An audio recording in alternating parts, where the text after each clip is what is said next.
ఓం శ్రీ మహాగణాధిపతయే నమః. ఓం శ్రీ మహాసరస్వత్యై నమః. ఓం శ్రీ గురుభ్యో నమః. హరి ఓం. ఓం గణానాం త్వా त्वा गणपतिं హవామహే हवामहे కవిం कविं కవీనాం कवीनामुपमश्रवस्तमं ఉపమశ్రవస్తమం జ్యేష్ఠరాజం బ్రహ్మణాం ज्येष्ठराजं ब्रह्मणां బ్రహ్మణస్పద ब्रह्मणस्पदानशृण्वन्नोतिभिः నిషేదసాదనం. ఓం ప్రణో దేవీ సరస్వతి వాజేభిర్వాజినీవతి ధీనామవిత్రియవతు. ఓం వాగీషాజ్యాస్సు మనసः సర్వార్థానాముపక్రమే యం నత్వా కృతకృత్యాస్యస్తం నమామి గజాననం. యస్య నిశ్వసితం వేదాః యో వేదేభ్యోऽఖిలం జగత్ నిర్మమేతమహం వందే విద్యాతీర్థమహేశ్వరం. శాంతం పద్మాసనస్థం శశిధరమకుటం పంచవక్త్రం త్రినేత్రం శూలం వజ్రం చ ఖడ్గం పరశుమభేదం దక్షభాగే వహంతం నాగం పాశం చ ఘంటాం ప్రళయహుతవహం సాంకుశం వామభాగే నానాలంకారయుక్తం స్ఫటికమణినిభం పారదీశం నమామి.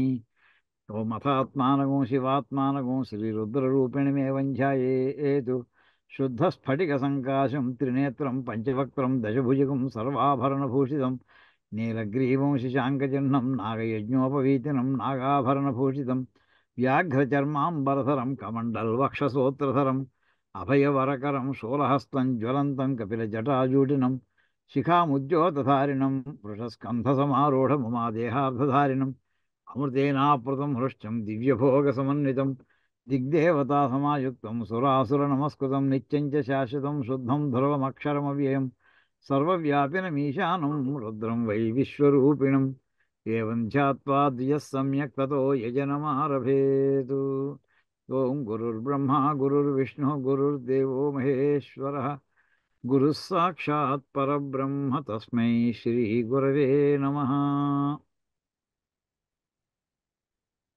మనం మొత్తం మీద ఇప్పటికి తైత్తిరీయ శాఖకు సంబంధించినటువంటి సంహితలో 4వ కాండంలో ఉండేటటువంటి 5వ పన్నంలో రుద్రాధ్యాయం చెప్పబడేటటువంటి నమ్మకంలో 11వ అనువాకానికి చేరామండి. ఇప్పటికి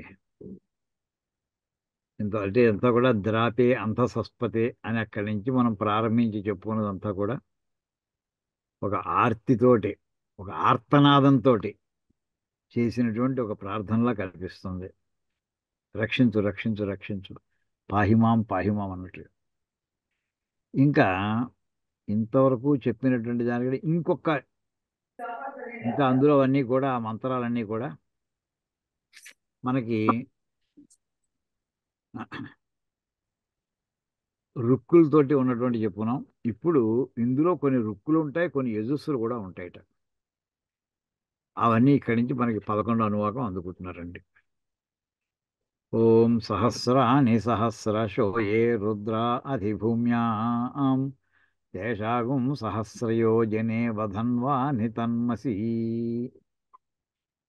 మనకి మొట్టమొదట అనువాకంలో ప్రారంభించినప్పుడు ఓం నమస్తే రుద్రమన్యవ ఉతోత యశవే నమః, అక్కడ హే రుద్ర అని ఏకవచన ప్రయోగంతో ప్రారంభమైందండి. నమ్మకం ప్రారంభం ఏకవచనం, ఒకడే రుద్రుడు అన్నట్టుగా ప్రారంభమైంది.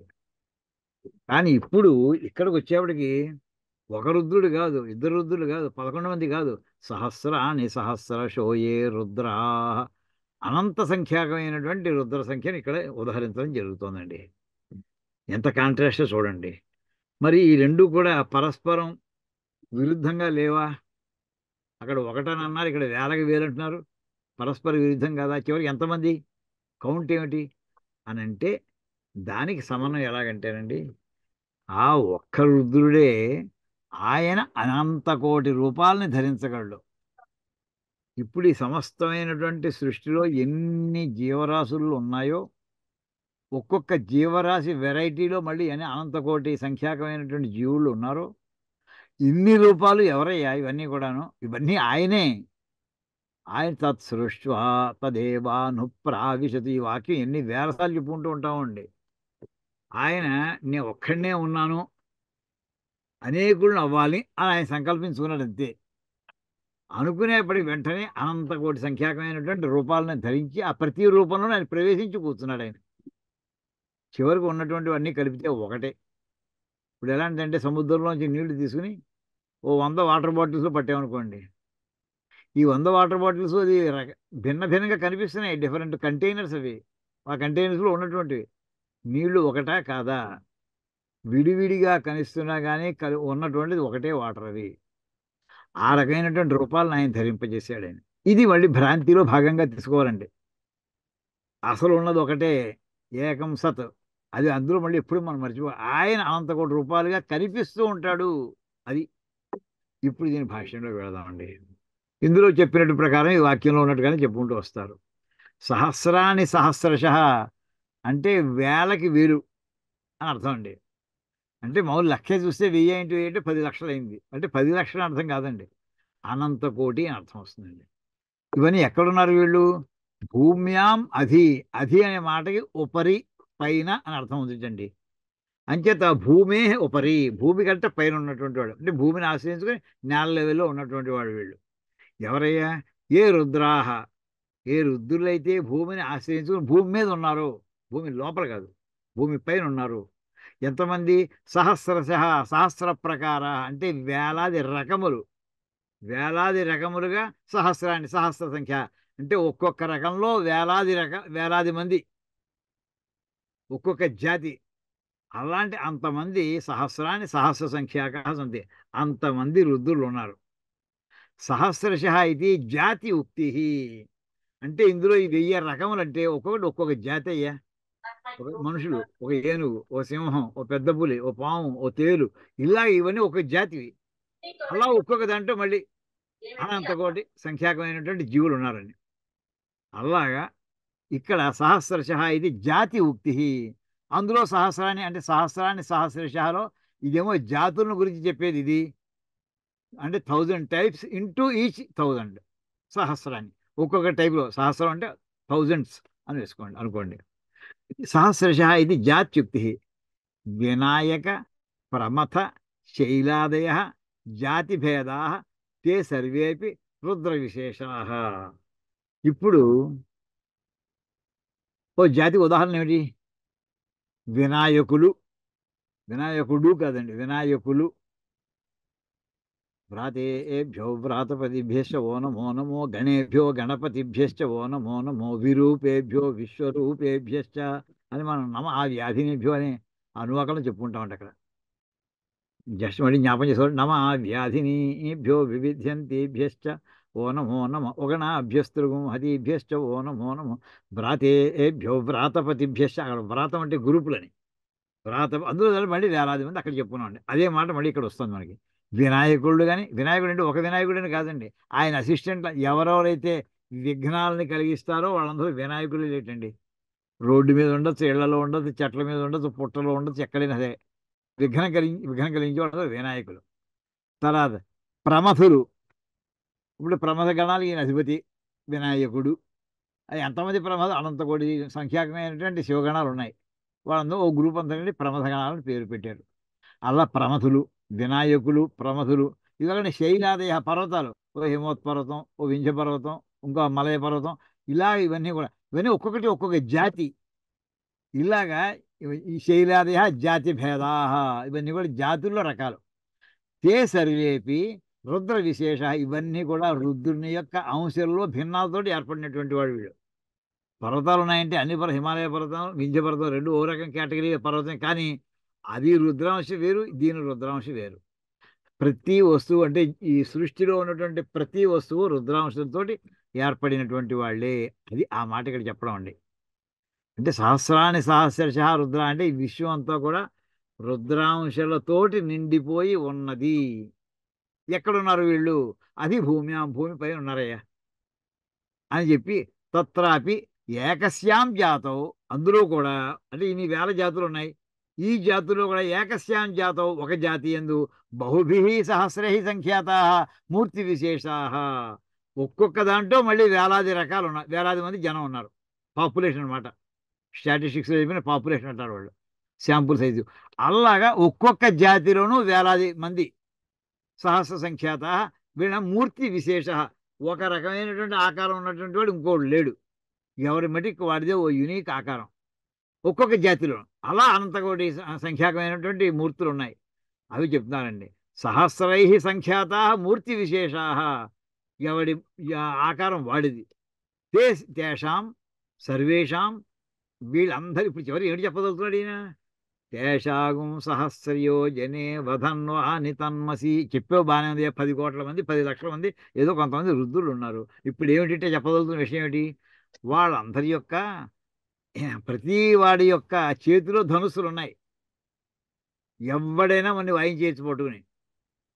ఇప్పుడు మనం కోరుకునేది ఏంటంటే సర్వేషాం, ఈ ఆక్రమించి మొత్తం విశ్వంలో ఉన్నటువంటి ఎన్ని విశేషమైనటువంటి విలక్షణమైనటువంటి రుద్రమూర్తులు ఉన్నారో వీళ్ళందరి చేతిలోనూ ఉన్నటువంటి ధనుస్సులు, ధన్వాని అంటే ధనుషి, సహస్ర యోజనే అంటే వేలాది యోజనములకు బయట, అస్మత్త మా దగ్గర నుంచి లెక్కేయాలి. అక్కడెక్కడో 10,000 కిలోమీటర్ దూరంలో ఉన్నటువంటి వాడి నుంచి లెక్కేస్తే కిలోమీటర్ లోపు వాడే అవుతాడు. అలా కాదు, మేము ఎక్కడి నుంచున్నామో ఈ ప్రార్థన చేస్తున్నటువంటి యోగీశ్వరుడు ఎక్కడైతే ఉన్నాడో అక్కడి నుంచి లెక్కెట్టు 10,000 యోజనాలు. ఆ యోజనాలు బయట పెట్టేస్తాను. అస్మత్త అని చెప్తున్నానండి. అస్మత్త అంటే మా నుండి, సహస్ర యోజన వ్యవహిత దేశే అంటే మా దగ్గర నుంచి ఓ 1000 యోజనాల మధ్యలో ఖాళీ ఉండాలి. వ్యవహితం అంటే మధ్యలో గ్యాప్ అండి. మనం ఉన్న పాయింట్కి ఆ అవతల వ్యక్తి రుద్రుడు ఉన్నటువంటి డిస్టెన్స్ మధ్యలో గ్యాప్ ఎంత ఉండాలంటే సహస్ర యోజనాలు గ్యాప్ ఉండేటటువంటి వ్యవహిత దేశే అవతన్మసి అవ్రత జాకాని స్థాపయామ. అవతత జాకాని అంటే ఈ ధనుస్సులకు ఉన్నటువంటి నారి తాళ్ళు అన్నీ విప్పేసేసి అవతల పెట్టేస్తాము. ఎక్కడ పెడతాడు? సహస్ర యోజన వేలాది యోజనములకు బయట. ఎక్కడి నుంచి ప్రారంభించి నా దగ్గర నుంచి కౌంట్ చేసుకుని మెజర్ చేసి ఓ 1000 యోజనాలు లెక్కేసుకుని దాన్ని బయట పెడతామయ్యా ధనుసులని. అంటే మళ్ళీ ఆ ధనుసు తీసుకుంటే లేదు, తాళ్ళు విప్పేసినట్టు ధనుసులు అక్కడ పెట్టేస్తాం. అంటే చెప్పదలుతుంది ఏంటంటే మాకు ఏ రకమైనటువంటి భయం లేకుండా ఉండేట్లాగా ఆయన ఆయుధాలన్నింటినీ దూరంగా ఉంచుగాక అని ఇక్కడ ఇందులో ప్రార్థన అండి. తర్వాత దీనికి భట్ల భాస్కర భాష అని రాస్తున్నారు చూడండి. సహస్రాణి సహస్రశః ఇది అనుష్ఠుభ అనువాక అవతాన సంజ్ఞక దశర్చ. సహస్రాన్ని సహస్రశ అని చెప్పేటటువంటి అనుష్ఠు అనువాకాలతో కూడి ఉన్నటువంటి ఈ సంజ్ఞతో కూడినటువంటి అనువాకంలో దశ రుచ అంటే 10 రుక్కులు ఉన్నాయి. తేషాం సహస్రయోజనే ఇది సర్వత్ర అనుషజ్యతే. ఈ మాట, ఈ సహస్రయోజనే అనే మాట ప్రతి రుక్కులోనూ దీన్ని సబ్స్టిట్యూట్ చేసుకుంటూ క్యారీ ఫార్వర్డ్ చేసుకోవాలి. 10 సార్లు రిపీట్ చేసుకోవాలి ఈ వాక్యాన్ని. అంటే పైవన్నీ కూడా యాక్చువల్లీ ఒక సెంటెన్స్ ఏమన్నట్టు రెండో సెంటెన్స్ కింద ఈ సెంటెన్స్ని వేసుకుంటూ వెళ్ళాలి. సహస్రాన్ని సహస్ర వేసుకుంటూ వెళ్ళాలి. అలా 10 రుక్కులకి. జపాదౌ ఆద్యంతయో ఆద్యంతయో తా ఆద్యంతయో సామనాయతే. మామూలుగా జపం చేసేప్పుడు పారాయణ చేసేప్పుడు అయితే మన వాళ్ళు మొట్టమొదటి ఆది అంతయో మొదట్లోనూ చివరిలోనూ మాత్రమే ఆమ్నాయం చేస్తారు, అంటే రిపీట్ చేస్తారు. ప్రతిసారి 10 సార్లు 10 రుక్కులు ఉన్నాయి కదా అని 10 సార్లు ఈ సహస్రాన్ని సహస్ర చదవరు. ఎప్పుడు చేస్తారు? హోమం చేసేప్పుడు చెప్తారండి. హోమం చేసేప్పుడు అక్కడ ప్రతిసారి ఈ వాక్యం చెప్పుకుంటూ వెళ్తుంటారు. అప్పుడు ఎలా ఉంటుందో చూడండి ఒక్కసారి ఇప్పుడు వినిపిస్తాను. ఇప్పుడు చూడండి ఈ మాట ఏదైతే ఉందో తేషాగం ఇక్కడి నుంచి ప్రారంభమవుతుందండి. సహస్రాని సహస్రశోయే రుద్ర అధిభూమ్యాం తేషాగం సహస్రయోజనే అవధన్వాని తన్వసి అస్మిన్ మహత్యర్నవే అంతరిక్షే భవాధి. మళ్ళీ తేషాగం సహస్రయోజనే వధన్వాని తన్వసి నీలగ్రీవా శితికంఠా శర్వా అథ క్షమాచరా తేషాగం సహస్రయోజనే వధన్వాని తన్వసి నీలగ్రీవా శితికంఠా దివగం రుద్రా ఉపస్థితా తేషాగం సహస్రయోజనే వధన్వాని తనసి. హోమం చేసేప్పుడైతే స్వాహాకారం కూడా అందులో వస్తుంటుంది. ఏ వృక్షేషు సస్పింజరా నీలగ్రీవా విలోహితా తేషాగం సహస్రయోజనే వధన్వాని తనసి. ఏ భూతానామధిపతయో విశిఖాసః కవర్దినః తేషాగం సహస్రయోజనే వధన్వాని తనసి. ఏ అన్యేషు వివిధ్యంతి పాత్రేషు పిబతో జనాను తేషాగం సహస్రయోజనే వధన్వాని తనసి. ఏ పథాం పథి రక్షయ ఐలబృదా యవ్యుధః తేషాగం సహస్రయోజనే వధన్వాని తన్వసి. ఏ తీర్థాని ప్రచరంతి శృకావంతో నిషంగిణః తేషాగం సహస్రయోజనే వధన్వాని తన్వసి. ఏతావంతశ్చ భూయాగుంసశ్చ దిశో రుద్రావిశ స్థిరే తేషాగం సహస్రయోజనే వధన్వాని తన్మసి అని ఈ రకంగా మనకి ఏ వాక్యానికి ఆ వాక్యం విడదీసి హోమం చేసేప్పుడు ఈ ప్రక్రియలో చివరి స్వాహాకారం పెట్టుకుంటాం అనుకోండి. ఇది ఆ మాట చెప్తున్నాను. జపాతౌ ఆద్యంతయో అంటే ఇప్పుడు ఇందాక చదివిందేమో జపం కోసం, అది ప్రతిదానికి వాక్యం రాయండి. ఇలాగ సహస్రాన్ని సహస్రశో ఏ రుద్ర అధిభూమ్యాం తేషాగం సహస్రయోజనే ధన్వానసి అస్మిన్ మహత్యర్నవే అంతరిక్షే భవాధి నీలగ్రీవ మధ్యలో ఇంకా తేషాగం రాదండి, చివతహా వెళ్ళిపోతాడు. ఆఖరి మళ్ళీ గుహారు చెప్తాడు.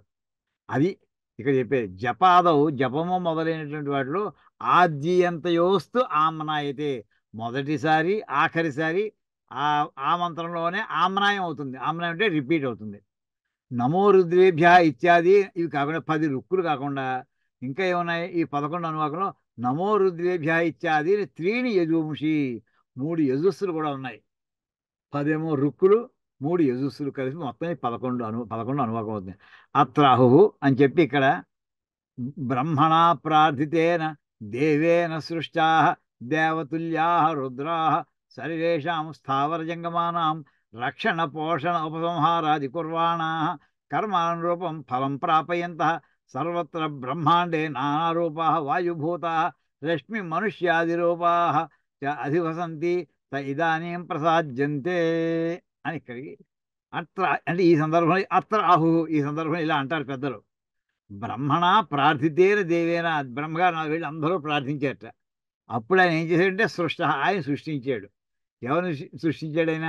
దేవతుల్యా రుద్రాహ, దేవుళ్ళతో, అంటే అసలు రుద్రుడు ఉన్నాడు ఆయన మనకి కైలాసంలో పార్వతీదేవితోటి. ఆయనతో సమానమైనటువంటి ఆకారం కలిగినటువంటి ఈ వాళ్ళను సృష్టించి, మేము మా పేరు ఏంటి, మీ పేరు కూడా రుద్రుడే వాళ్ళ నుంచి అని బ్రహ్మగారు పేరు పెట్టాడండి.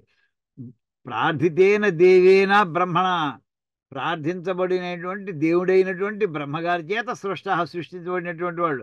దేవతుల్యా రుద్రాహ, ఈ దేవతలతో సమానమైనటువంటి రుద్రులు. వీళ్ళ పని ఏమిటి? సర్వేషాం స్థావర జంగమానం రక్షణ పోషణ ఉపసంహారది. ఈ కదిలేటటువంటివి కదలని వస్తువు మొత్తం ఈ విశ్వం అంతా కూడా రెండింటితో నిండి ఉంది. కదిలేటటువంటి మనలాంటి వాళ్ళందరూ ప్రాణం ఉన్నటువంటి వాళ్ళు కదిలేటటువంటి వాళ్ళు, కదలని వాళ్ళు పర్వతాలు, ఇవి కదలం. అవి కూడా పరమేశ్వరుని యొక్క రూపంలో అంతర్భాగమే. ఇవన్నీ స్థావర జంగములు అన్నిటికీ కూడా మొత్తం సృష్టి స్థితి లయాలు, రక్షణ పోషణ ఉపసంహారాది అంటే సృష్టి స్థితి లయాల్లో ఇటువంటి కుర్వాణ చేస్తూ ఆయన ఎలా సృష్టించాడు? కర్మానురూపం ఫలం ప్రాపయంత. ఈ పర్వతంగా పుట్టింది అంటే పర్వతం కూడా ఒక దేవతామూర్తి. ఆ మాటే మనకి కుమార సంభవంలో కాళిదాస్ చెప్తారండి. అశ్చోత్తరస్యాం దిశి దేవతాత్మా హిమాలయో నామ నగాధిరాజ. హిమాలయం అని పేరు కలిగినటువంటి పర్వతరాజు ఉన్నాడే, ఆయన ఒక దేవతాత్మ. అది పెద్ద బండలు కొండలు అనుకోకండి, దాని లోపల దేవతా స్వరూపుడైనటువంటి దేవుడు ఉన్నాడు అని అక్కడ ఉదాహరణ చెప్తాడండి. అలాగే మొత్తం ప్రతి పర్వతం కూడా, అలాగే ప్రతి చెట్టుకి కూడా, మన ప్రతి చెట్టుకి పూజ చేయడం కారణం ఏంటంటే ప్రతి చెట్టులో అది కూడా ప్రతిది రుద్రాంశం ఏర్పడింది. అల్లాహ దేవతుల్య.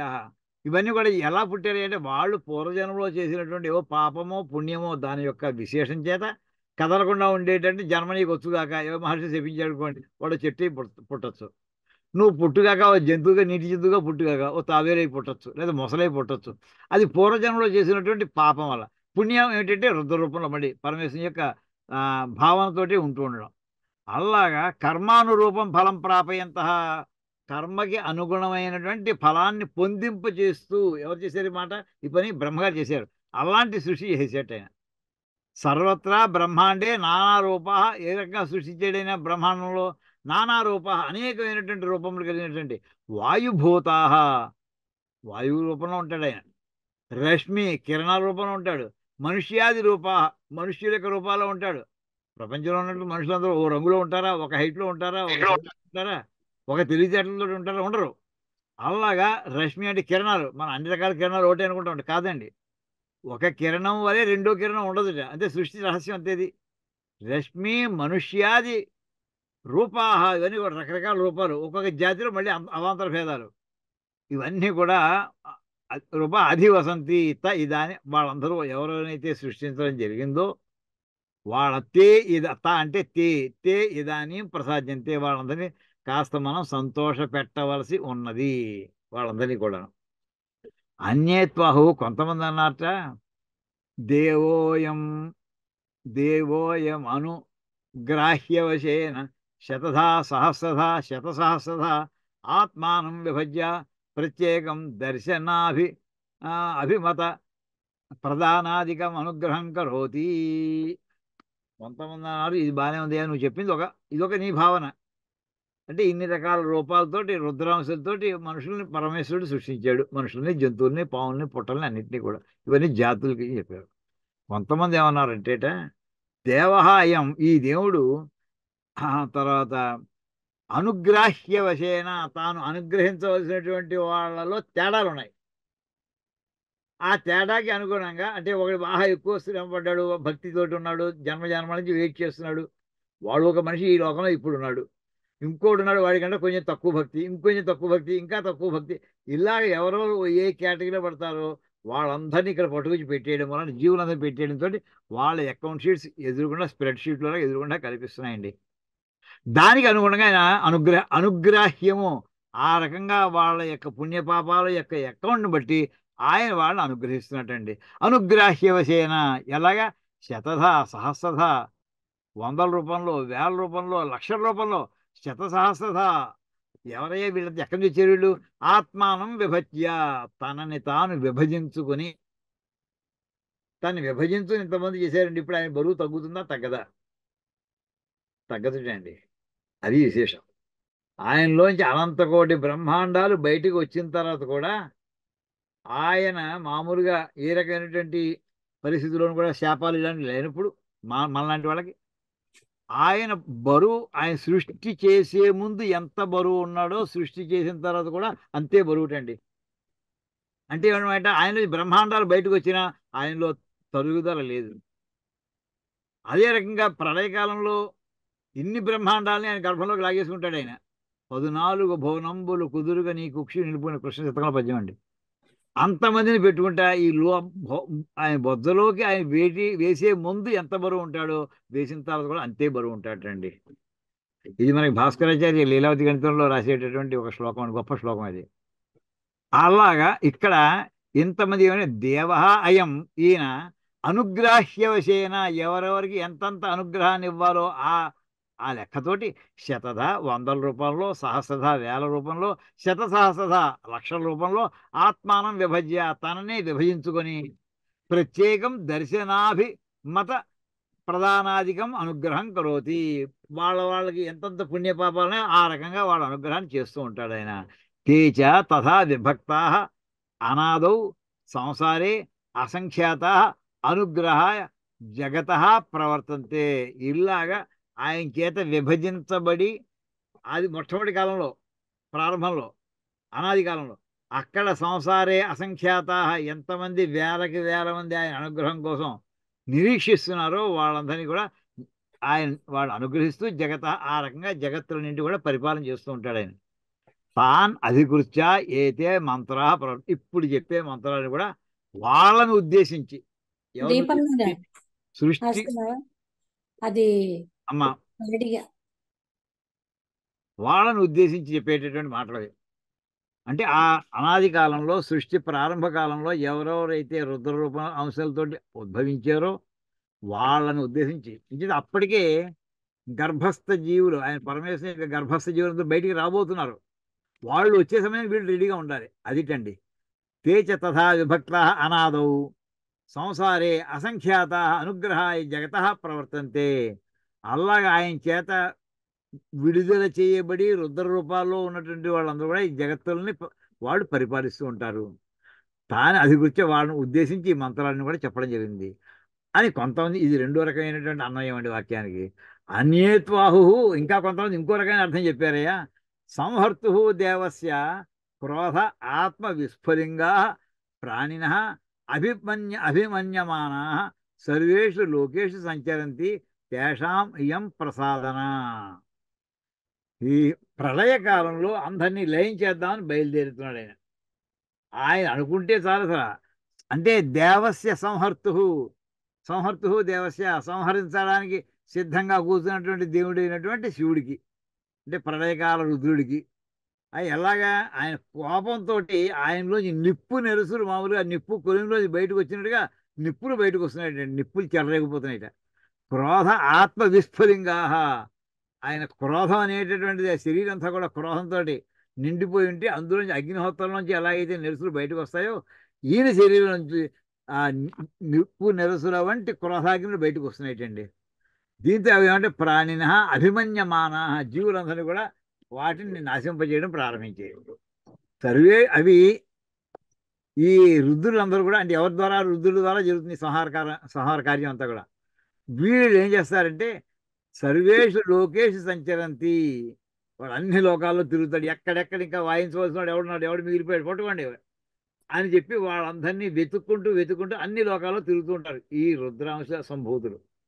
వీళ్ళుట వాళ్ళు వాళ్ళని కాస్త ఊరుకుండే బాబు, రక్షించండి అని వాళ్ళని ప్రసాదన చేసుకుంటారు. వాళ్ళని ప్లీజింగ్ చేయడం కోసమని, వాళ్ళని ఉపశమింపజేయడం కోసం ఈ మంత్రం ఉపయోగిస్తుంది.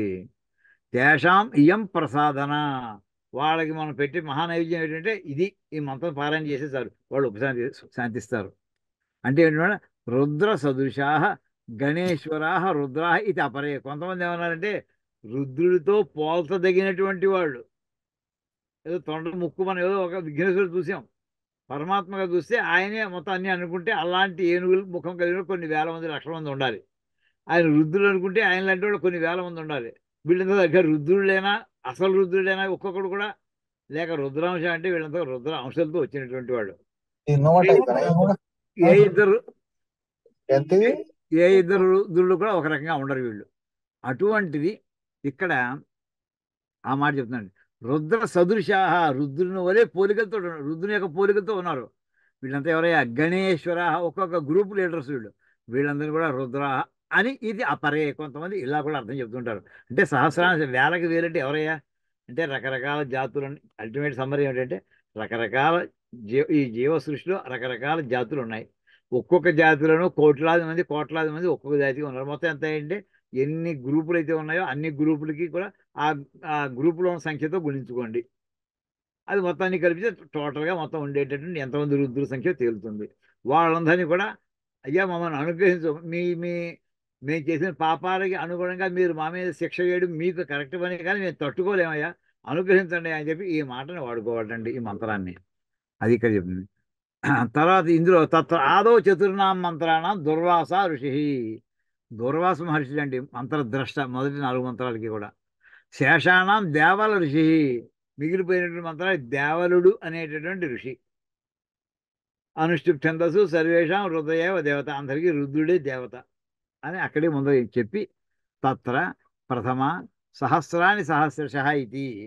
సహస్రాని అనేక సహస్ర పరిమాణా, సహస్రాని అని అన్నారు కానీ చాలా వేలు. వేలంటే 1 అనుకుందామా, 2 అనుకుందామా, 10 అనుకుందామా, 50 అనుకుందామా, ఏదో అనుకున్నాక మొదటి నుంచి స్టార్ట్ చేయ, 1 నుంచే స్టార్ట్ చేయ. ఆ 1 కానీ తగ్గించుకుని అనుకోలేవు కదా.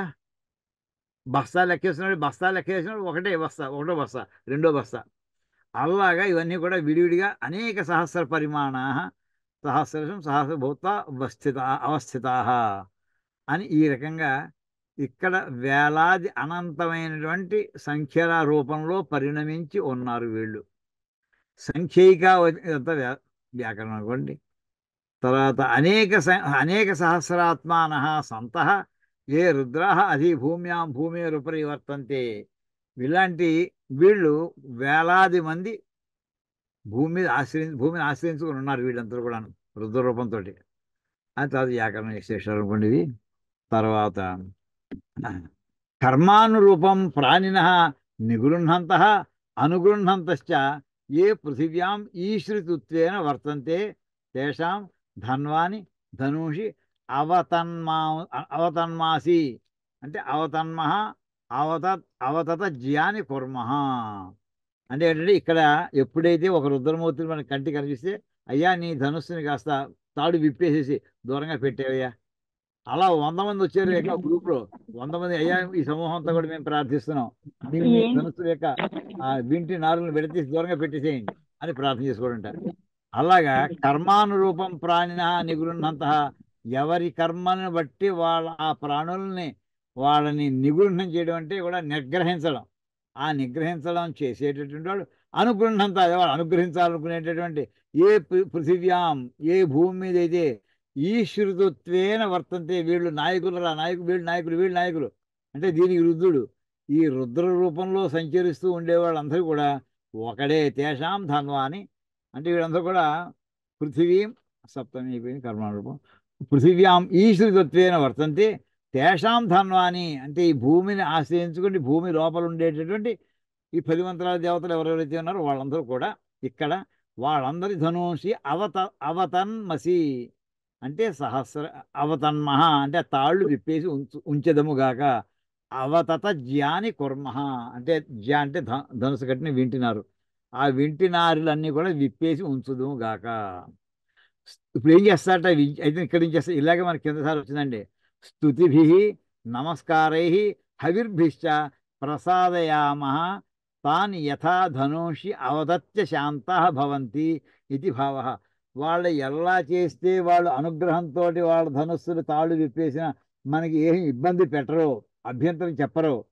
ఆ రకంగా స్తోత్రాలు చేస్తామయ్యా, నమస్కారాలు చేస్తామయ్యా, యజుస్సులు చేస్తామయ్యా, అందులో హవిస్సును హోమం చేస్తామయ్యా, ఇలా అయ్యా నీకోసం ఇవన్నీ కూడా నీ అనుగ్రహం కోసం మేము చేస్తున్నాం అని ప్రార్థించుకుంటూ వాళ్ళ కోసం చేసేటటువంటి భాగం ఎంత కూడా అలా అవుగాక అని ఇక్కడ కోరికండి. చేసి సహస్ర యోజనే, యోజనానాం సహస్రం సహస్ర యోజనం. సహస్ర యోజనం అనేటువంటి మాటకి వ్యుత్పత్తి. యోజనానాం సహస్రం, యోజనముల యొక్క 1000 అంటే వేలాది యోజనములు అని అర్థం వస్తుందండి. అష్టౌ ధనుస, అయితే యోజన అంటే ఎంత?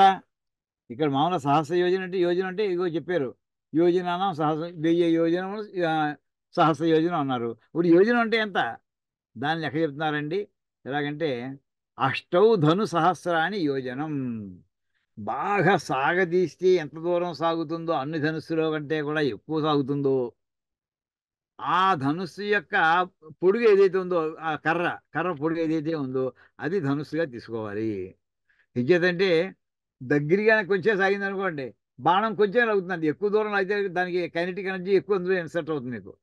ఆ రకంగా కైనెటిక్ ఎనర్జీ ఎక్కువ ఉండడం కోసం ఎంత దూరంగా పట్టుకుంటే, ఉదాహరణ శ్రీరాముడి యొక్క ధనుసు అటువంటిది, అర్జునుడి యొక్క గాంధీవం అటువంటిదండి. మిగతా అది కూడా అంతకంటే తక్కువ దూరమే తాళ్ళు అవుతుంది, అంతకంటే దానికి వెళ్ళదు, అది టెనాసిటీ దానికి అంతకంటే దాటి ఉండదు. అటువంటి 8000 ధనుస్సుల యొక్క పరిమాణాన్ని ఒక యోజన అంటారు. అయం అర్థ, ఇంకా దీని అర్థం ఏంటంటే మళ్ళీ చెప్తున్నారు. ఎత్ర అహం అస్మి తత్ర సమంతాత్ సహస్రయోజనాత్ అర్వాక్, అంటే అర్వాక్ వర్తమానానాం తేషాం, అంటే ఇక్కడ ఎత్ర అహం అస్మి నేను ఎక్కడైతే ఉన్నానో అక్కడి నుంచి మెజర్మెంట్ స్టార్ట్ అండి. అక్కడి నుంచి లెక్క ప్రారంభించడం. అక్కడి నుంచి ఎత్ర అహం అస్మి తత్ర, అక్కడి నుంచి ఏమిటుంటాయి అక్కడ అక్కడ తత్ర సమంతాత్ ఆ ప్రదేశం నుంచి సహస్ర యోజనాత్ అర్వాక్ 1000 యోజనాలు కొంచెం తక్కువగా, అర్వాక్ అంటే కొంచెం తక్కువ. వర్తమానానాం తేషాం అంటే 999 ధనుసులు పట్టింది, ఇంకా 1000 ధనుసు ఒకటి వేసేస్తే 1000 అయిపోతుంది. దానికంటే ఒక తక్కువ 990 దాకా చేసాక తేషాం ధనుషి అవతన్మహ, అంటే ఆ ధనుసు ఈ లోపుగా మొత్తం తానున్న పొజిషన్ నుంచి 999 ధనుస్సుల పొడుగు వరకు మధ్యలో ఉన్నటువంటి ఎన్ని వేల ధనుస్సులు ఉన్నాయో వాటన్నిటి కూడా తాళ్ళు విప్పేస్తాం మేము అని చెప్తున్నారండి. తేషాం ధనుషి అవతన్మహా, వాటన్ని ధనుస్సుని కూడా విప్పేస్తాం. తత పరస్తాత్ అధిరాజ్య ధన్వాన ఏవ తిష్టంతు ఇది. ఈ రకంగా చేయడం వల్ల అధియజ్య ధన్వన ఏవ తిష్ట, ఆ తర్వాత అంటే 1000 యోజనాల వరకు తాళ్ళు విప్పేస్తాడు. 1000 యోజనాలు దాటాక తాళ్ళు ఉంటే ఉంచుగాక, అది చెప్పేది. అంటే ఇంకా అప్పుడు ఆ దూరం అంత దూరంలో ఉంచామంటే మాకేం భయం లేదు అని అర్థం. అథవా యోజనానాం సహస్రం అతీత్య, అంటే 1000 యోజనాలు దాటాక వర్తమానానామపి తేషాం ధనుషి అవతమహ భుజాలకు వేళ్లాడుతూ ఉన్నా కానీ ఆ ధనుసు అన్నిటికీ తాళ్ళు విప్పేస్తాము. కిం పునః తత అర్వాక్ వర్తమానానాం ఇది, ఇంకా 1000 యోజనాలు బయట ఉండేటటువంటి ధనుస్సులకి తాళ్ళు విప్పేసి బయట పడేసి ఉంచుతామంటే ఇంకా లోపల వాటి గురించి చెప్పాలా? అంటే లోపల వాడికి అలాగే ఆటోమేటిక్గా తాళ్ళు విప్పేసి ఉంచుతాం. సహా అర్వాక్ వర్తమానానవి, అంటే అర్వాక్ అంటే లోపగా 1000 లోపుగా ఉండేటటువంటి ఆ ధనుసుల యొక్క తాళ్ళు గురించి చెప్పాలా? అంటే వాటిని కూడా ఎప్పుడు విప్పేసి ఉంచుతాము, అంటే మాకు ఏ రకమైనటువంటి భయం లేకుండా చేయవయ్యా అని అక్కడికి అర్థం వస్తుంది. తర్వాత అస్మిన్ మా హత్యర్నవే ఎం తరిక్షే భవ అధి, అంటే ఇక్కడ ఒక్కొక్క వాక్యం అంతే, ఆ ఒక్క వాక్యం ఒక మంత్రంలో ఉరుక్కైపోతుందండి. అస్మిన్ మా హత్యర్నవే ఎం తరిక్షే భవాధి అనే మాట ఏం రాస్తున్నారు చూడండి. అస్మిన్ అంటే దృశ్యమానే కనిపిస్తున్నటువంటి వస్తువు, దృశ్యమానే మహార్ణత్వే అంటే సముద్ర సదృశే ప్రౌఢే అంతరిక్షే అధిశ్రిత్య వర్తమానా భవా రుద్రమూర్తి విశేషా ఏ సంతి తేషాం సహస్రయోజన ఇత్యాది ఉత్తరార్థం ద్వితీయాదిషు నవమాంత నవమాంతాసు ఋక్షు అనుసజ్యతే. పెద్ద వాక్యం అండి ఇది. ఈ రకంగా 1000 యోజనాల వరకు తాళ్ళు విప్పేసి, అంటే ధనుస్సు యొక్క బాధ మాకు లేకుండా మేము చేసుకుంటాము అని చెప్పేసిన తర్వాత ఇంకా ఈ అనుగ్రహం ఎలా కలుగుతుందో చెప్తున్నాడండి. అస్మిన్ దృశ్యమానే మహత్య అర్ణవే, ఎదురుగుండా కల్పిస్తున్నటువంటి పెద్ద సముద్రం ఉందే, మహతి అర్ణవే, అర్ణం అంటే సముద్రం, మహాసముద్ర సదృశి ప్రౌఢే అంటే సముద్రం దగ్గరికి వచ్చేవాడికి ఎదురుగుండా కూర్చున్నాడు. మహాసముద్ర సదృశి అంటే ఇక్కడ ఈయన దగ్గర ఉండేటువంటి రుద్రులు ఆయన యొక్క ధనుసులు, వాటి యొక్క పరిమాణము, వాటి ప్రభావాలు ఎలా చెప్పుకుంటూ వస్తున్నాడండి. మహాసముద్ర సదృశే మహాసముద్రంతో పోల్చదగినటువంటి ప్రౌఢే గట్టిగా ఉండేటటువంటి అంతరిక్షే అధిశ్రిత్య అంటే ఈ సముద్ర ఆకాశం ఎలా ఉందంటే సముద్రం ఉందిటండి. ఈ మాట మనం రామాయణంలో రామరావణ యుద్ధం మనం చెప్పుకున్నామండి. ఆ మధ్య ఒక ఘట్టంలో ఎక్కడ చెప్పుకున్నామండి, ద్రాపే అనేటువంటి పదం దగ్గర రావణాసుడి వధ గురించి చెప్పుకున్నాం. అక్కడ ఎలా ఉందని చెప్తూ మనకి వాల్మీకి మహర్షి మనకి వర్ణన చేసాడో కూడా చెప్పుకున్నాడు, గొప్ప శ్లోకం. దాన్ని అనన్యాలంకారం అంటారు అని చెప్పుకున్నాం. అనన్యాలంకారం గగనం గగనాకారం సాగర సాగరోపమ రామరావణయోర్యుద్ధం రామరావణయోరివా. ఆకాశం గగనం గగనాకారం, ఈ ఆకాశం ఎలా ఉందయ్యా, దాన్ని పోల్చాలనుకుంటున్నాం, ఇంకో వస్తువు ఏమైనా కావాలి. ఈ ఆకాశం ఎలా ఉందంటే అని ఆలోచించి ఆకాశంలో ఉందయ్యా. గగనం గగన ఆకారం అంతే, ఇంక దానికి పోలిక లేదు. ఆకాశానికి పోల్తాను ఇంకో వస్తువు లేదయ్యా. సాగర సాగరోపమ, ఈ సముద్రం ఎలా ఉందంటే సముద్రం దగ్గర బీచ్ మీద కూర్చున్నాడు, ఈ సముద్రం ఎలా ఉందో పోలుద్దాం ఉన్నాడు. ఈ సముద్రం ఎలా ఉందంటే ఆ సముద్రంలాగే ఉందయ్యా. అంటే అనన్యం అంటే నా అన్యం, ఇంకోటి లేదు అలాంటిది. దాన్ని ఎలా పోలుస్తారు మీరు? అలాగా ఇక్కడ భూమికి అంతరిక్షానికి మధ్యలో ఉండేటటువంటి అనేక ప్రదేశాల్లో రుద్రులందరూ ఉన్నారు. మొత్తం ఇక్కడ ఈ యూనివర్స్ మనకి కాస్మాలజీలో ఇక్కడ 3 లెవెల్స్ తీసుకుంటారండి. ఒకటి భూమికి సంబంధించింది, 2 అంతరిక్షానికి సంబంధించింది, 3ఏమో ద్యులోకము, దాన్ని దివి అంటారు. ఈ మధ్య కాలాల్లో వీటి ప్రదేశాల్లో రుద్రులు అందరూ ఉంటారు, అన్ని చోట్ల ఉంటారు. ఇప్పుడు ముందర అడుగులు ఏంటంటే అధిభూమ్యాం, ఈ భూమిని ఆశ్రయించిన ఫస్ట్ లెవెల్. ఈ ఫస్ట్ లెవెల్లో ఆశ్రయించినటువంటి రుద్రులు ఎవరైతే ఉన్నారో వాళ్ళందరూ మమ్మల్ని అనుగ్రహించుగాక. ఇందాక మనం 10 వాక్యాలు ఒకే వాక్యం రిపీట్ చేశాం కదండి, ఆ మాటను. అయితే ఇక్కడ భాష్యం చూడండి. అస్మిన్ దృశ్యమానే మహత్యర్ణవే, మనకు కనిపిస్తుంది పెద్ద సముద్రంలో ఉంది.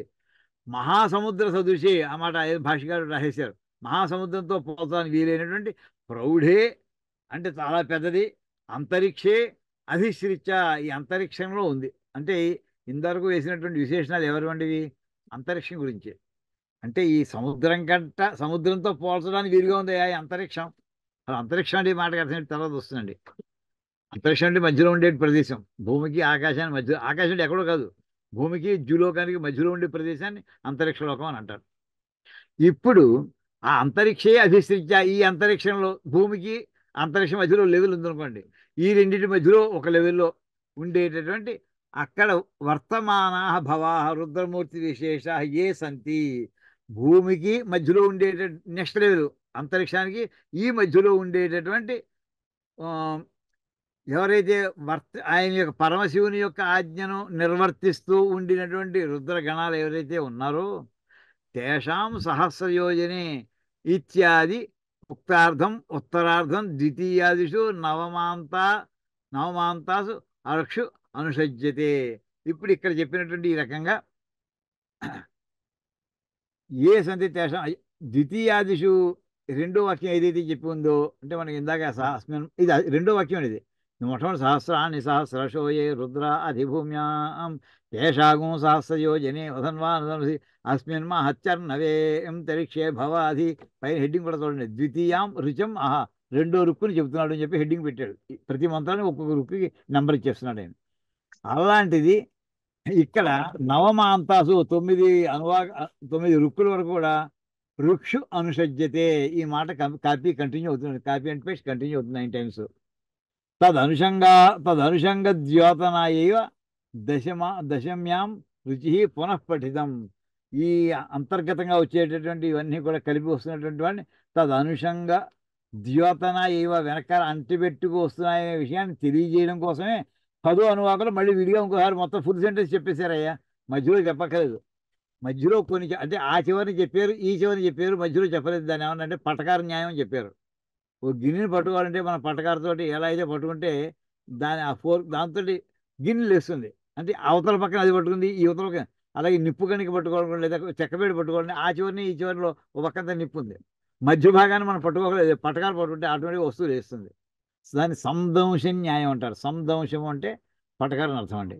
అలాగే ఇక్కడ మొదట్లో చెప్పడం జరిగింది. ఇందాక ఆ వాక్యాన్ని మళ్ళీ చివరిలో చెప్పడం జరుగుతుంది. సహస్ర యోజన అనేది ద్వితీయాదిషు నవమాంతాసు 2 నుంచి ప్రారంభమయ్యి 9తో ఎండ్ అయ్యేటటువంటి వృక్షు అనుసజ్యతే అన్ని చోట్ల కూడా అది కాపీ పేస్ట్ అవుతుంది. తదనుషంగ ద్యోతనాయైవ ఆ విషయాన్ని స్పష్టంగా చెప్పడం కోసమే దశమ్యాం రుచి పునఃపఠితం 10వ రుక్కులో మళ్ళీ ఆ రుక్కులు మళ్ళీ చదువుతారు 2 సార్లు. ఈ సహస్ర యోజన మళ్ళీ రిపీట్ వస్తుంది. ఇది అది మనకి సాయని భాష్యం అయిందండి. దీనికి భట్టభాస్కర భాష్యం ఇచ్చారు చూడండి.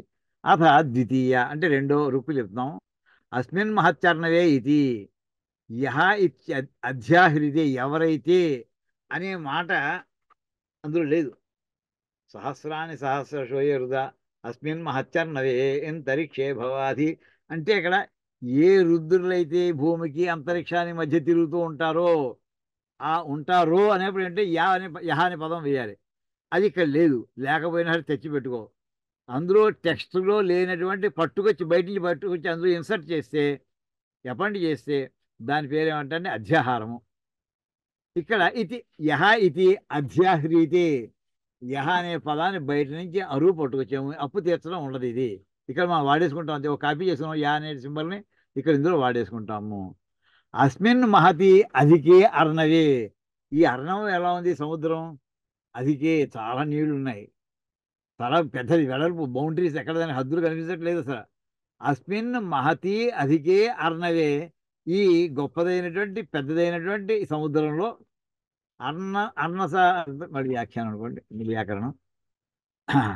అది అంటే ఉపరి వర్తమాన అంతరిక్షస్య ఈశ్వర వా ఏ భవాహ రుద్ర తేషాం ఇత్యాదిగతం అంటే ఇక్కడ ఎవరైతే వర్తమానా ఉపరి భూమి యందు పైన ఉండేటటువంటి అంతరిక్షస్య ఈశ్వర అంతరిక్షానికి ప్రభువులు వాళ్ళు ఏ భవాహ భవుడు అంటే రుద్రుడు ఏ భవాహ రుద్రాహ తేషాం ఇత్యాదిగతం వాళ్ళందరికీ కూడా వాళ్ళ యొక్క ఆయుధాల యొక్క ఆ ధనుస్సుల యొక్క తాళ్ళని విప్పేసి అవి కూడా దూరంగా పెట్టేస్తామయ్యా.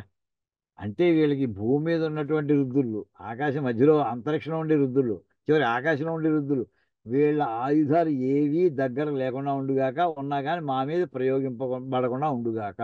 అదండి సమరి ప్రార్థన. ఆ రుద్రుడు వాడు ఎక్కడి నుంచైనా కొట్టేయచ్చు. ఆ మాట చెప్తూ అది ఉపరి వర్తమాన అంతరిక్షస్య ఈశ్వర వా ఏ భవాహ రుద్ర ఇక రుద్రుడు అంటే ఎవరయ్యా అంటే భూమికి అది ఉపరి వర్తమాన అంతరిక్షస్య భూమికి ఎలా అయితే ఇందాక పైన ఉన్నటువంటి రుద్రులు అని చెప్పుకున్నాం. ఇప్పుడు అంతరిక్షానికి పైన ఉండేటటువంటి రుద్రులు అంతరిక్షస్య ఉపరి వర్తమాన ఈశ్వర ఏ రుద్రాహ అంటే అంతరిక్షం అనేటువంటి మధ్యలో లెవెల్ అనుకుంటే అక్కడి నుంచి కొంత దూరం వరకు పరిమితి తీసుకుంటే అక్కడ ఉండేటువంటి రుద్రమూర్తులు ఉన్నారనుకుంటే వాళ్ళ యొక్క ధనుసులు ఉన్నాయనుకుంటే ఆ ధనుసులన్నీ తాళ్ళు కూడా విప్పేసి దూరంగా పెట్టేస్తాము. తేషాం ఇత్యాది అథవా అసలు అర్ణవే సముద్రే అంతరిక్షేచ ఏ భవ ఓ పక్క సముద్రాన్ని చెప్తున్నాడు, ఇంకో పక్కనేమో ఆకాశాన్ని చూపిస్తున్నాడు. ఇంకో అర్థం ఏంటంటే ఆకాశంలోనూ సముద్రంలో ఉన్న వాళ్ళని అర్థం చెబుదామయ్యా. అర్ణవే సముద్రేచ అంటే అర్ణవే సముద్రే అంటే సముద్రం ఏ భాగం ఆకాశం. అర్ణం అంటే ఆకాశం అంటే ఎంత అంతరిక్షేచ అంటే అంతరిక్షంలోనూ సముద్రంలోనూ ఏ రుద్రులు ఉన్నారో ఏ భవాహ ఏ రుద్రులైతే వాళ్ళందరి యొక్క ఉపశాంతి కోసం ఇలా చేద్దాం అనుకుంటున్నామయ్యా. ద్యావా పృథివ్యో అంతరా మధ్యే అంటే ద్యావా 2వ లెవెల్కి 3వ లెవెల్కి ద్యావా పృథివ్యో అంతరా మధ్యే క్షీయతి ఎలా వచ్చింది ఆ పదం? అంతరిక్షం అనే పదం ఎలా వచ్చింది? అంతరిక్షం అనే మాట వ్యుత్పత్తి ఏమిటి? అంతః అక్కడ ఇస్తున్నారండి. అంతః మధ్యలో, దేని మధ్యలో? జావా పృథివ్యూహ అంతరో. ఇందాక మనం 3 నేమ్స్ పెట్టుకున్నామండి. భూమి మధ్యలో అంతరిక్షం లేరు, పైన ద్యులోకం అని చెప్పుకున్నామండి. ఇప్పుడు 1 to 3 దాని ఏమంటారంటే జ్యా, పై ఆకారం జ్యా, ఆకాశంలో స్వర్గాది లోకాలన్నీ కూడా జ్యా, కిందది పృథివీ.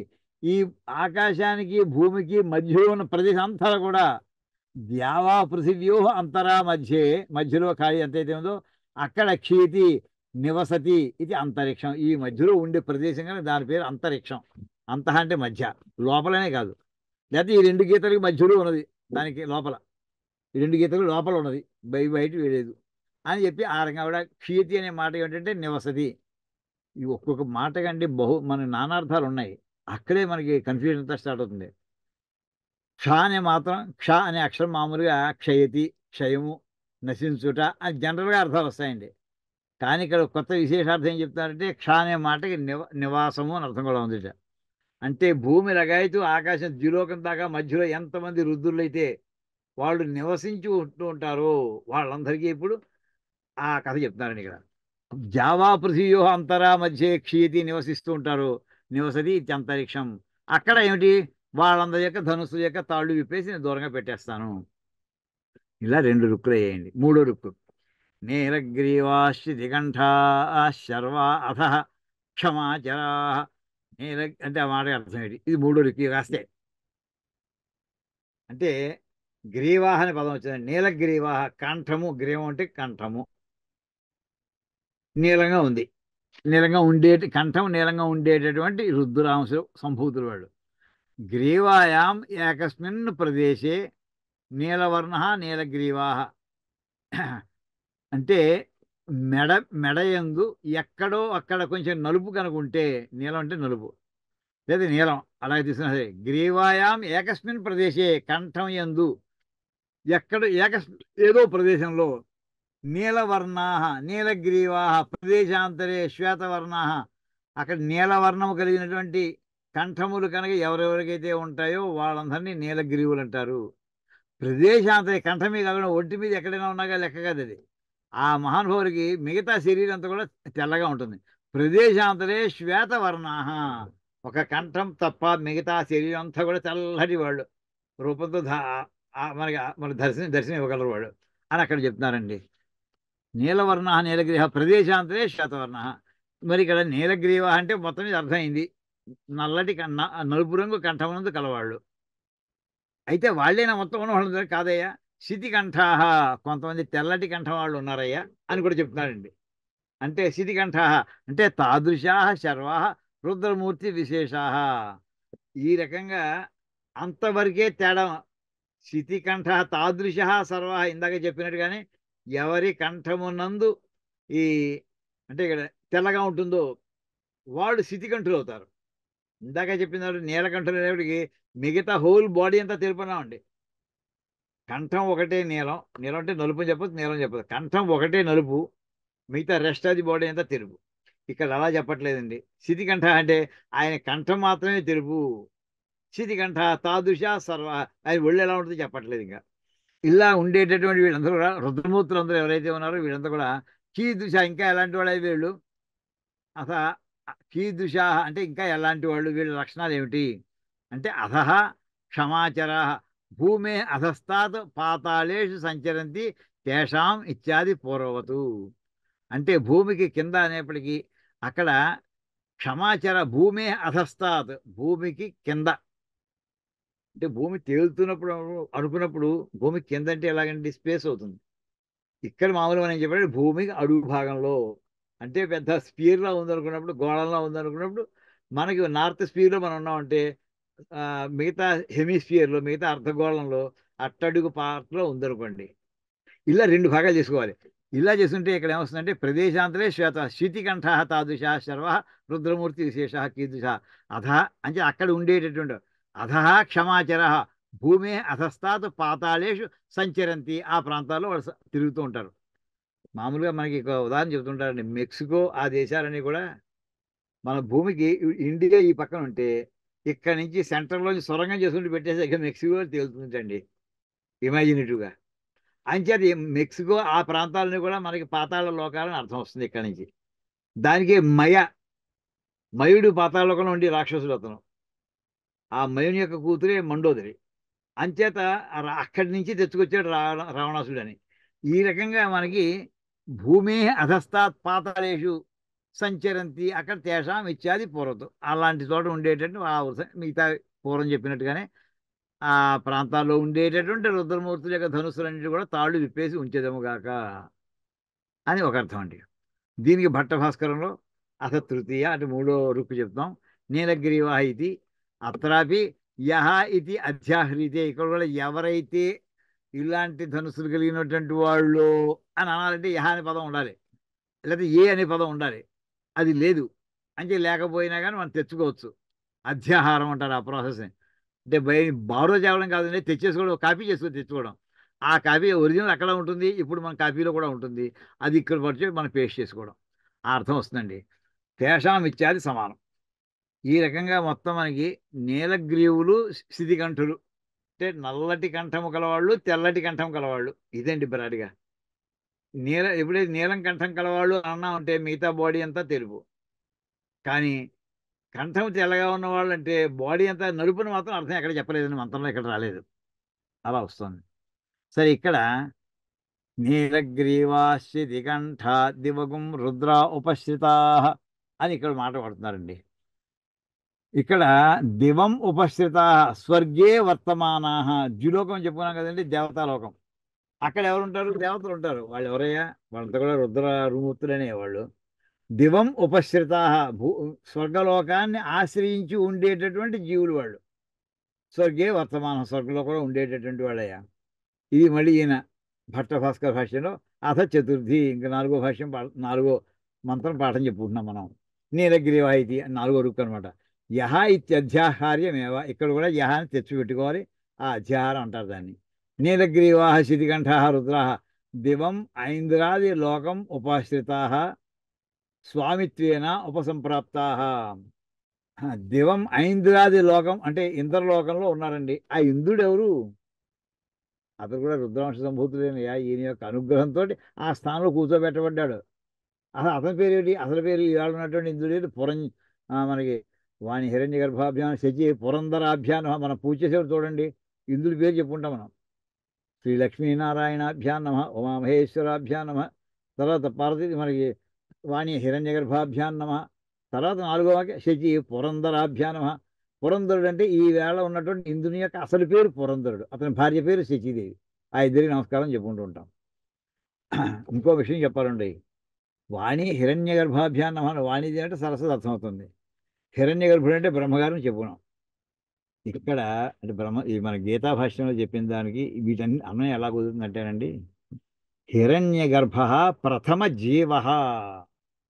మొట్టమొదటి జీవుడు. ఇంతమంది మనం పుట్టాము, ఈ జీవులన్నింటిలోనూ మొట్టమొదట పుట్టినవాడు ఎవరయ్యా? హిరణ్య గర్భుడు, చతుర్ముఖ బ్రహ్మ ఎవరైతే ఉన్నారో ఆయన మొదటి జీవుడిటండి. అంటే ఈ జీవుడిగా మనకి ఏ లక్షణాలు ఉన్నాయో అన్ని లక్షణాలు ఆయనకు ఉన్నాయటండి. విష్ణుమూర్తికి లేవు, శివుడికి లేవు. బ్రహ్మ విష్ణు మహేశ్వరులో బ్రహ్మగారిని ఆ స్థానంలో త్రిమూర్తుల్లోనూ కూర్చోబెట్టినా కానీ బ్రహ్మగారి విషయంలో వచ్చేవాడికి చతుర్ముఖ బ్రహ్మ, నిర్గుణ పరబ్రహ్మ కాదండి. ఆ చతుర్ముఖ బ్రహ్మ మాత్రం ఆయన ఎటువంటి ప్రథమ జీవ అనే వాక్యం ఉందండి, అది గుర్తెట్టుకోండి. ఇక్కడ చెప్పేది ఏంటంటే ద్యులోకం లగాయితూ దివం ఐంద్రాది లోకం ఇంద్రలోకము వాటన్నిటినీ ఆశ్రయించి ఉన్నటువంటి జీవులందరూ ఎవరైతే ఉన్నారో స్వామిత్వేన ఉపసంప్రాప్త. ఆ లోకాలకు వాళ్ళు ప్రభువులుగా వెళ్ళారు. ఎలా వెళ్ళారు? వాళ్ళు శివారాధన చేసుకుని శివుని యొక్క అనుగ్రహం పొంది రుద్రాంశ రూపంగా అక్కడికి వెళ్ళి వాళ్ళు ఇంద్రాధిపత్యం, వాళ్ళ స్వర్గలోకాధిపత్యం అతను చేస్తున్నాడు. అతను అలాగా స్వామిత్వేన అక్కడికి వీళ్ళు అక్కడ ప్రాంతానికి స్వాములుగా నామినేట్ చేయబడ్డారు, అపాయింట్ చేయబడ్డారు. వీళ్ళు ఉపసంప్రాప్త పంపించడం జరిగింది. తేషాం అటువంటి వాళ్ళ యొక్క ధనుసులు కూడా పట్టుకొచ్చి మేము విప్పేస్తాము అని అక్కడ మళ్ళీ అన్నయం అండి. అంటే నీలగ్రీవ శితికంఠ, ఇందాక చెప్పిందేమో అంతరిక్షంలో ఉండేటటువంటి నీలగ్రీవులు శితికంఠులు వాళ్ళ ధనుసులు ఇప్పేస్తాం. ఈ పట్టలా కాదు, జీవలోకాన్ని కూడా 3 లెవెలు మొత్తం. అంటే ఇప్పుడు ఎన్ని చెప్పినట్టు అయిందండి? భూలోకాన్ని చెప్పినట్టు అయింది. భూవర్లోకం అంటేనే అంతరిక్ష లోకం, ఆ లోకానికి సంబంధించినటువంటి ధనుసులు రుద్రులు. దాన్ని దాటిన తర్వాత ద్యులోకానికి సంబంధించినటువంటి రుద్రులు. మొత్తం 3 లోకాల్లో ఉండేటంటే మనకి లోకత్రయం ఉంటుంటాం. ముల్లోకాలు అంటే భూమి, మధ్యలో అంతరిక్షం, తర్వాత మనకి స్వర్గం.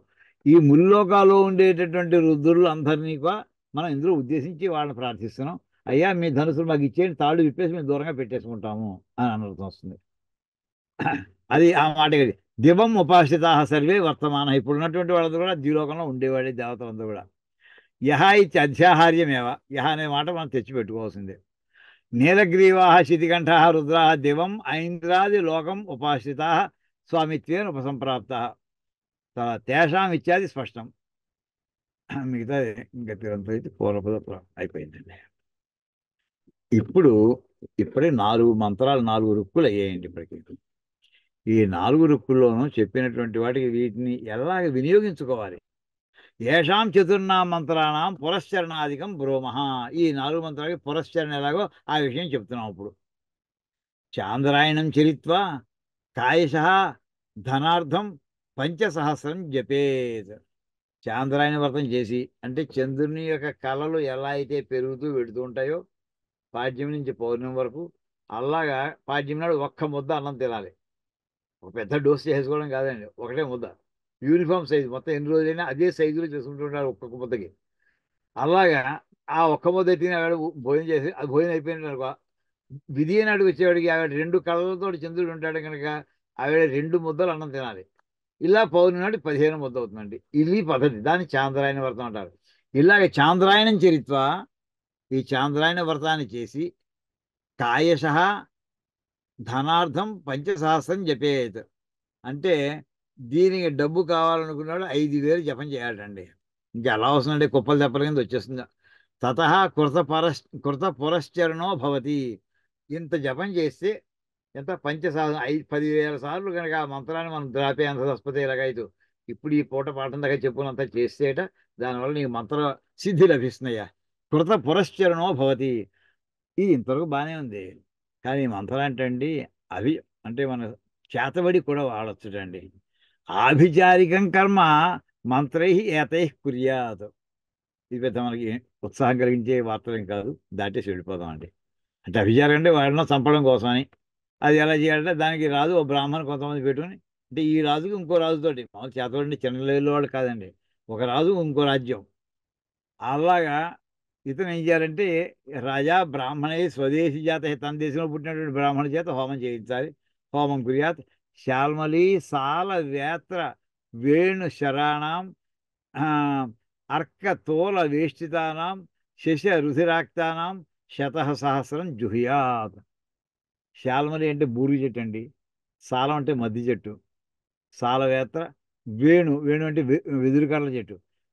వాటితో తయారు చేసినటువంటి శరములు ఏవైతే ఉన్నాయో అవి ఎలా ఉండాలి, వాటికి దూది కట్టాలట. అర్క తోల వేష్టితానం. అర్కం అంటే సూర్యుడు, తోలం అంటే దూది అండి, దూది, లినెన్ అంటాం మన ఇంగ్లీష్లో. అంటే ముట్టుకుంటే అంటుకునేటటువంటి అటువంటి దాంతో చుట్టూ వారు కట్టి, తర్వాత దాన్ని ఎందులో ప్రయోగించే ముందు హోమం చేసేప్పుడు శశ రుధిరాక్తానం. శశం అంటే చెవల పిల్లి, ఆ ర్యాబిట్స్, మనకి ఆ ర్యాబిట్స్ యొక్క రక్తంతో 100 సహస్రం 1,00,000 హోమం చేయాలండి. పిష్టైన ఇవన్నీ ఇంకా మనకి అనవసరం అండి, నిష్టైన పనులు కాదు.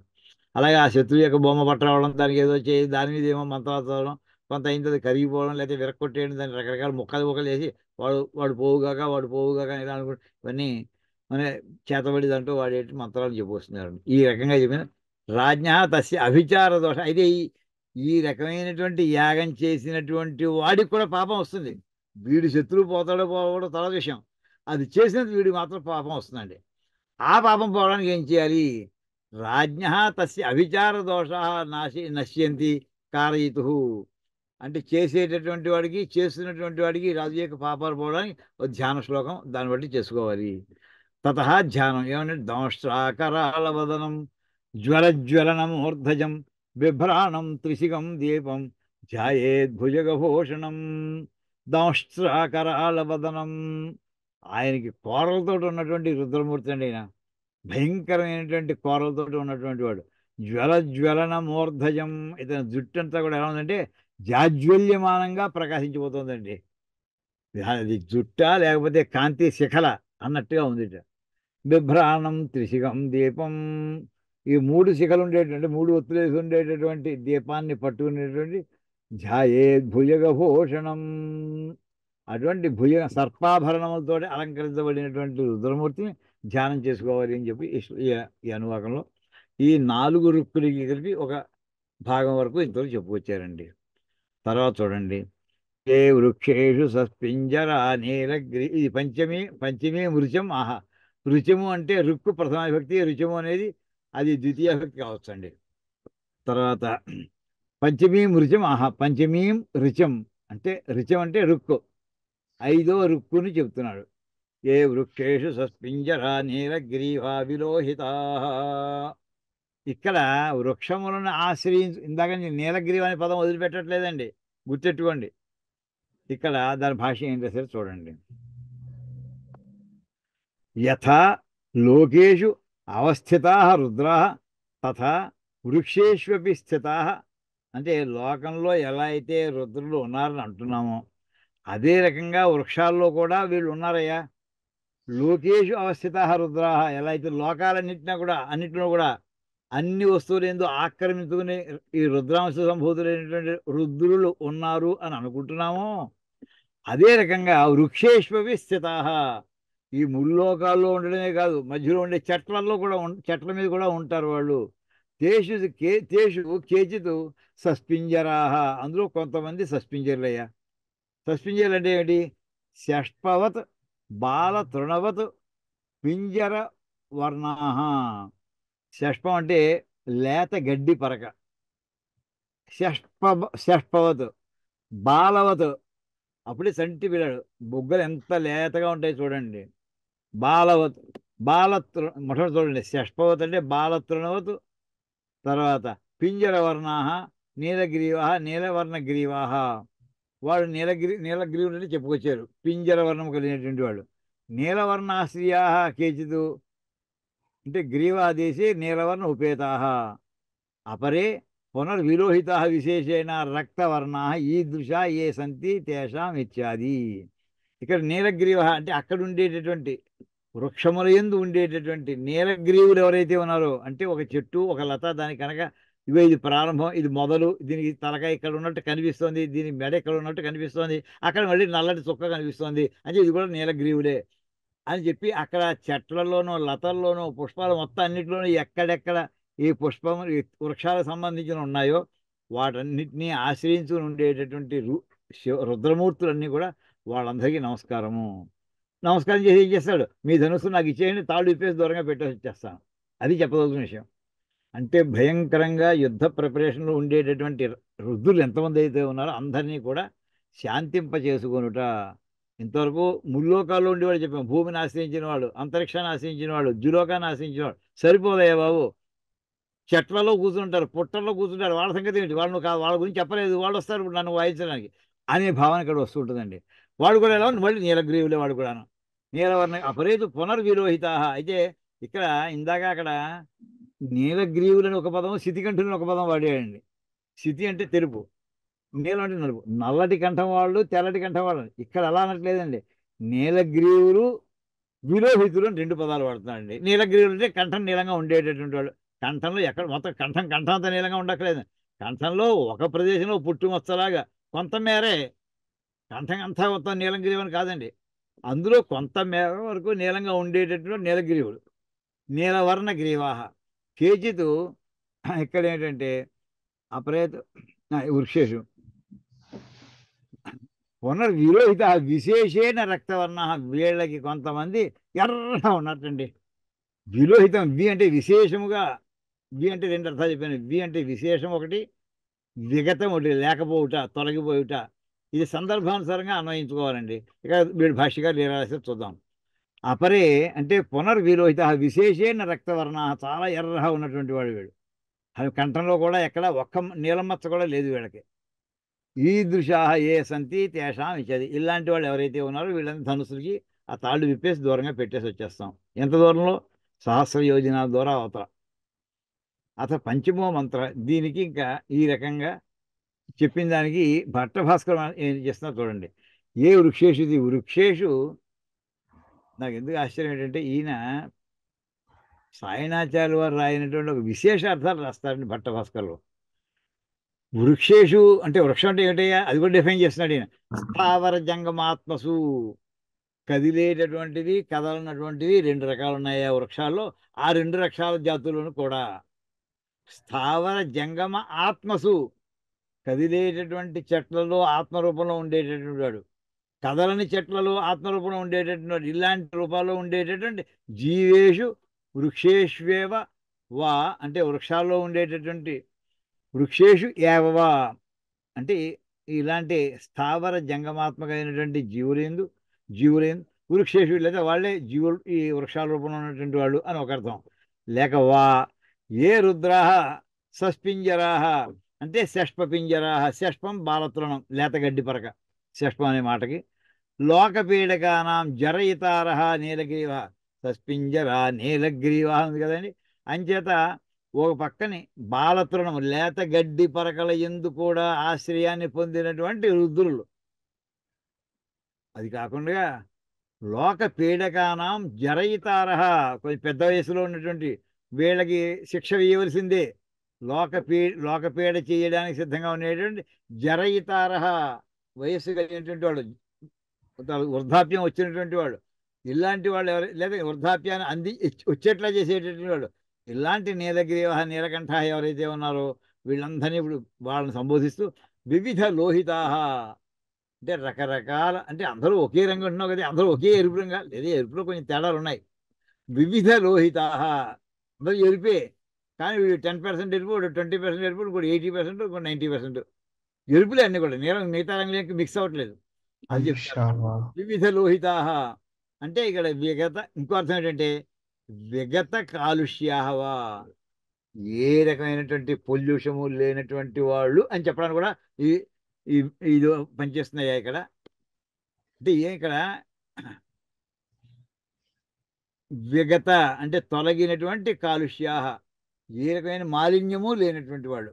ఇందాక నీలగిరి అంటే నీలం అనేది మాలిన్యం, అది పుట్టుమచ్చే కావచ్చు, లేదా నెలగేదో కంఠంగా నల్లగానో నీలంగానో ఏదో తగులుకుని ఉండొచ్చు. ఇక్కడ వాళ్ళకి అలాంటిది ఏ లోపము లేదయ్యా. వివిధ లోహిత రకరకాల ఎర్ర రంగు గల వాళ్ళు ఒక అర్థం. విగత కాలుష్యాహవా ఏ రకం, మనం ఎరుపు రంగు అది కొంచెం పొల్యూషన్కి సింబాలిక్ అండి. ఎరుపు రంగు డేంజర్కి ఎలా అయితే మనం ఎలా స్టాండర్డ్గా పెట్టుకుంటాం, అలాగా కాలుష్యం ఉందంటే ఎరుపు రంగు ఉందని అర్థం, రజోగుణం.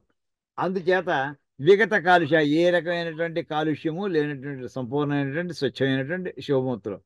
స్వామిత్వేన రక్షితృత్వేన చ అధిగా సంతి, ఎవరెవరైతే ఈ వృక్షాలన్నింటినీ కూడా వాటికి ప్రభువులుగా ఉంటున్నారో, వాటిని రక్షించే వాళ్ళుగా ఉంటున్నారు. అంచేత స్వామిత్వేన అంటే వాటికి ప్రభువులుగా ఉండటం చేత, రక్షితృత్వేన వాళ్ళకి రక్షణ కలిగిస్తున్నటువంటి వాటికి రక్షణ కలిగిస్తున్నటువంటి వాటి రూపంలో ఉండడం వల్ల, తేషాం ఇచ్చేది అలాంటి వాళ్ళందరికీ కూడా ఈ వాళ్ళ యొక్క ధనుసులన్నింటి మాకు తీసేసుకుని ఆ ధనుసు తాళ్ళు చెప్పేసి దూరంగా పెట్టేసి వస్తాము అని ఈ రకంగా ఈవేళ మనం 5 రుక్కులకి మనం ఈవేళ మంత్రార్థం చెప్పుకున్నామండి. ఇందులో వచ్చినటువంటి సహస్రాన్ని సహస్రశ అంటే వేలకి వేల రకాల రుద్రమూర్తులు అన్నారు చూసారా. ఇది ఎక్కడైనా ఇలాంటిది జరిగిందా, ఈ విషయాన్ని మనం మళ్ళీ క్లాసు ఎక్కడ ఉదాహరణ ఏమైనా ఉందా, అది వస్తువు కావచ్చు, ఒక జంతువు కావచ్చు, రాక్షసుడు కావచ్చు, అలాంటి వాళ్ళు ఎక్కడైనా ఉన్నారా అంటే ఎంత వీళ్ళది భయంకరమైనటువంటి శిక్ష మన మీద వేయడానికి సిద్ధంగా కూర్చున్నటువంటి వాళ్ళు. అలాంటి వాటి గురించి వివరాలను కూడా మళ్ళీ వారం చెప్పుకుందాం, ఇవాళ ఇక్కడికి ఆపుకుందాం. ఓం కాయేన వాచా మనసేంద్రియైర్వా బుద్ధ్యాత్మనా వా ప్రకృతి స్వభావాత్ కరోమి యజ్జత్ సకలం పరస్మై నారాయణాయేతి సమర్పయామి. హరి ఓం తత్సత్. బ్రహ్మార్పణమస్తు. శ్రీ సీతారామార్పణమస్తు. ఓం తత్సత్.